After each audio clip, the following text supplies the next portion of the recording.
I'm really looking forward to hearing from our speaker. What a CV she has. The sports fan in me picks out that she's a champion dressage rider and a qualified ski instructor. But don't let that mask what she's achieved in business. It is a lot. She's founded, built and sold a telecoms company. She's authored and program managed multi-million-dollar winning proposals, and she's led a global content team at Dell.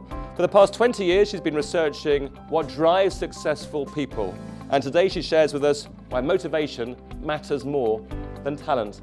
Ladies and gentlemen, please welcome to the stage, Sophie Bennett. Have you ever been at a crossroads in your life? A time when you didn't know whether to go to the left, to the right, whether you've been on the right road all along and has just missed the signs, or whether you should just keep ploughing straight ahead? Well, that's exactly where I find myself a couple of years ago. And somebody asked me a really intelligent question that helped me find my new direction. And I hope the question will help you identify where you're going next. What they asked was, instead of the usual question, which is, what are you going to do next? They asked, who do you want to do it with? That was a great question because in seconds I knew exactly who I wanted to spend my time with. I get really excited by being with people who are driven, who have high levels of motivation, who just bring that energy. You know the type of people, they walk into a room and even before they say anything, they light the place up, they bring an energy with them.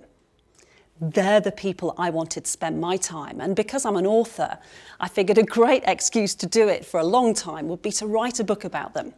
So that's what I decided to do, write a book about driven people. What I didn't expect was the discovery that I made about motivation. And it came from a little trail of breadcrumbs, which started with a question that I asked all the people I interviewed. So these were 50 people who had been incredibly successful in all sorts of areas, in sports, in science, in the arts and in music, right across the board, and people successful in corporates and leaders too.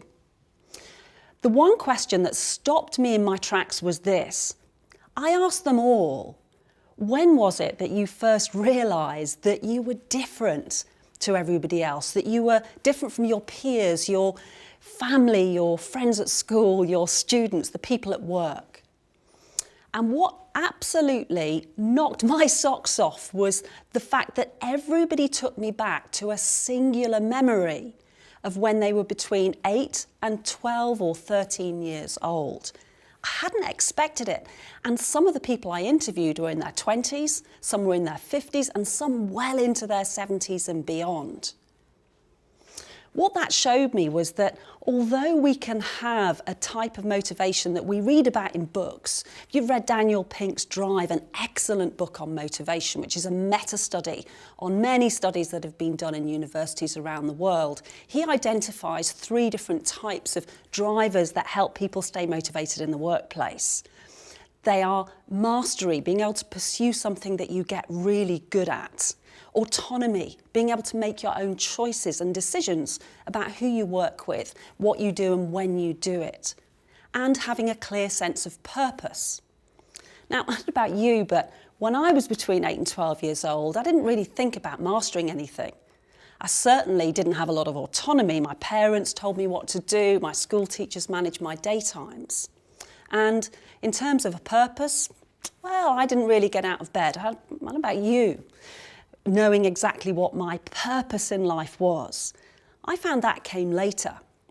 So the answers to those questions that these incredibly successful people gave to me shone a light on almost what I thought of as the purest form of motivation, the one that comes from deep inside us all. The things that we most passionately want to do, the things we most passionately want to connect with. And what I discovered was it's not one thing. Motivation turned out to be 5 things. It was a group of feelings that people experience early on that when you can decode it, turns out that they spend their entire life trying to repeat those positive feelings. Whether it's a feeling of escaping something that was difficult in their early childhood, or whether it was something that they were a winner maybe, and that gave them a real lift. We all try and reproduce the best things that happen to us. So what are the 5 motivation types? I'm going to share that with you today. And what I hope you'll get from this is 2 things. 1, a better understanding of what really motivates you at a deeper level so you can follow your passions.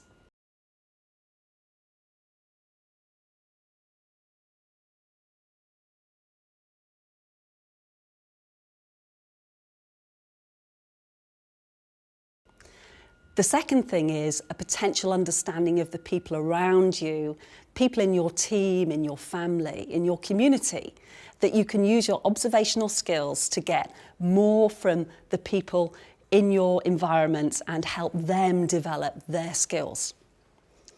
So the 5 motivation types. Well, the first one, if you have this one, you have sort of the genetic makeup for mastery. With this motivation, you'll find you'll get into the zone really easy. It's called flow motivation.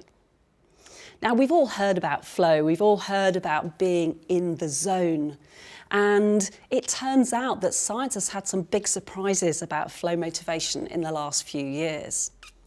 We used to think that it was our brain fully lighting up and everything sort of firing off at the same time and being super focused.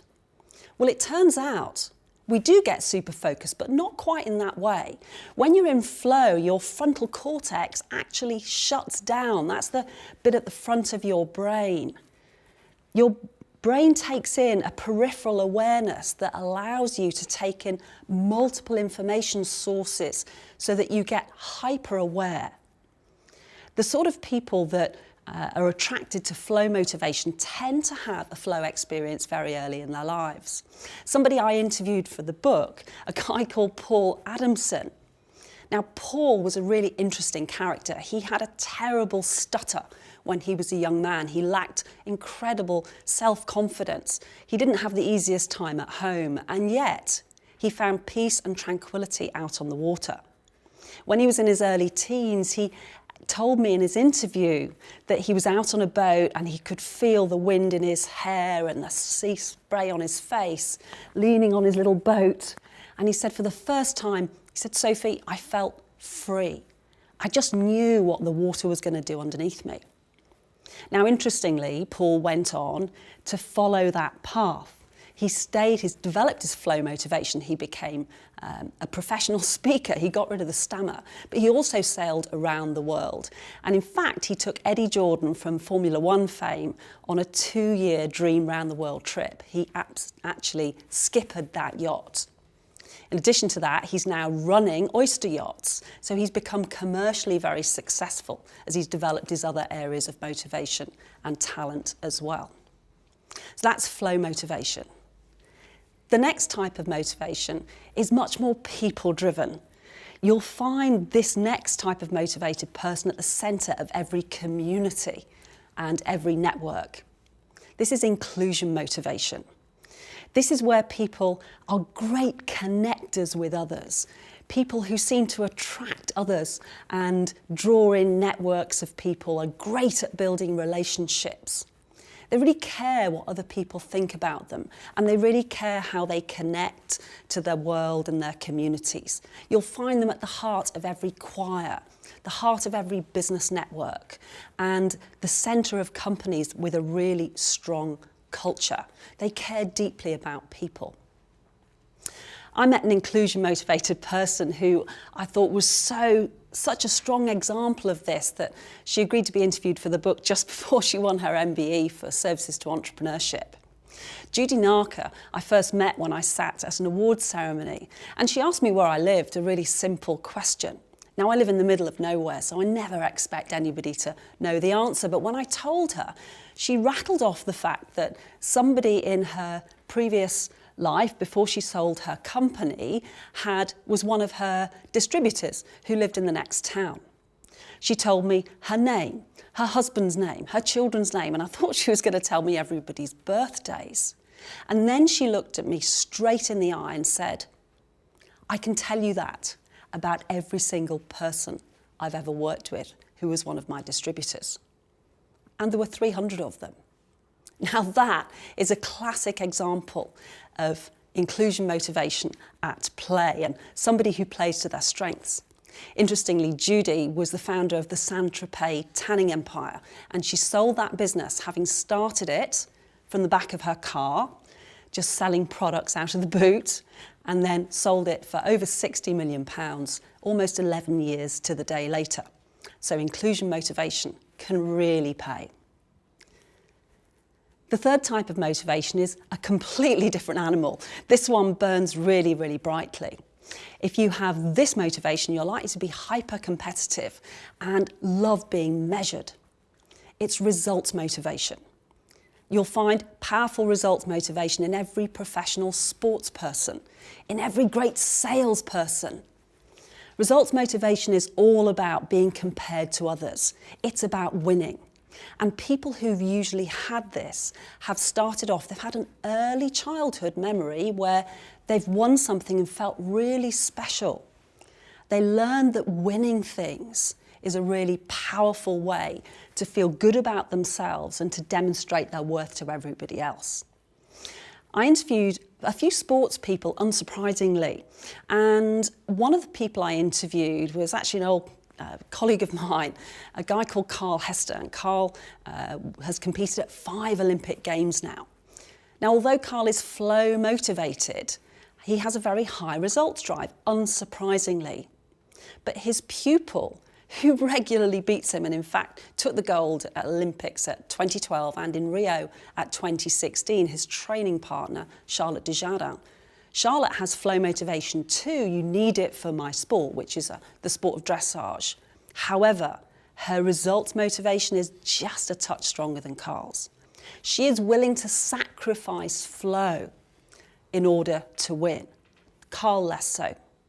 And that's an important lesson about the flames of motivation. They don't work in isolation. You're not one or the other. We all have a combination of all 5 that work in different ways at different times. They work in different proportions depending on our circumstances and our environment, but they really are at the core of who we are. Now, the fourth type of motivation is completely different. If you have this type of motivation, you'll be emotionally very aware, possibly emotionally sensitive. The fourth type is expression motivation, and this is the motivation of artists and artisans. Great story that demonstrates this beautifully is Anthony Hopkins, the actor, probably one of the greatest Shakespearean actors of our time and a wonderful Hollywood legend. When interviewed, he talks about not being an emotional person, and yet his ability to express the human condition on screen is second to none. See, expression motivation is all about exactly that. It's about communication, and it's about expressing who we are as people. Incidentally, Hopkins is also an incredibly talented musician and composer. In fact, in the 50s, he was tinkering around on his piano at the Liverpool Playhouse before going on screen. And somebody walked into the dressing room and said to him, "Wow, that's beautiful. What is that?" "Oh, just something I'm playing with," he said. "You should write that down." So he did. And 50 years later, his wife found it in the drawer, pulled it out and sent it to the Dutch composer and conductor, Andrew Rio. It got played in Vienna. It was a waltz, and it absolutely brought the house down. You could see the emotion in the audience's eyes and in Tony Hopkins' eyes as he listened to this creation that he'd only heard in his head 50 years before being played out in front of millions of people. That's expression motivation. And the final motivation type, well, this one is really exciting. If you're innovative, you're probably driven by this. It's discovery motivation. Now, if you have discovery motivation, you're always looking for new things. It's about asking great questions. And we're all familiar with somebody who has that passion for discovering new things. It's the scientists obviously have to have it. I interviewed a great guy who was the head of paleontology at the Natural History Museum, a dinosaur expert, and one of the world's leading thinkers and researchers on the science of extinction. Professor Norman MacLeod recalled to me as when he was a young boy in his garden, or backyard as they call them in America, in Texas, about turning over a rock. And he said to me, I remember turning over this rock and looking at it and seeing all these insects crawling on the back and going, wow. And he said, I've been doing that ever since. We all know Sir David Attenborough, Professor Brian Cox. You can almost see their enthusiasm, their passion for learning about the world around us and the cosmos, and to keep discovering new things. It's infectious. So they're the 5 motivation types. So here's the biggest question. Which is your biggest flame? Which one burns most brightly for you? What's your secondary flame? And then you probably have a smattering of the other 3. So use the 5 flames of motivation to get observant about yourself and about a new perspective on the people that are around you, so that you can use them to motivate your team and make sure that you can tap into the deepest motivations of the people all around you.